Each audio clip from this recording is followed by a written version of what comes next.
Myanmar has carried out its first rescue of Rohingya refugees stranded at sea, saving about 200 people, the country's navy said.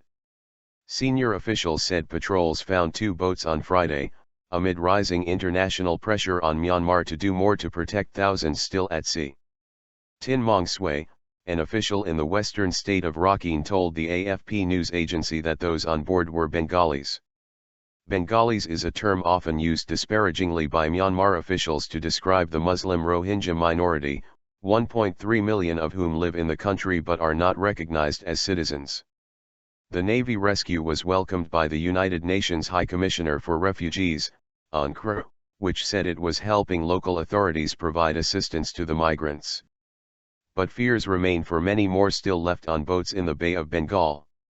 We hope that this recent positive development will be followed by other disembarkations in Myanmar and across the region, well in advance of the coming monsoon rains, said UNHCR spokeswoman Vivian Tan. The imminent monsoon season, when heavy rains and cyclones lash the region, usually signal a significant drop-off in regional boat migrant numbers. But a recent crackdown on the people smuggling trade in Thailand led to scores of migrants being abandoned by gangmasters on stricken boats just as the weather is set to change. In the Bay of Bengal, the UNHCR believes up to 2,000 migrants are still stuck on vessels controlled by people smugglers who have been unwilling to begin the journey south because of the crackdown.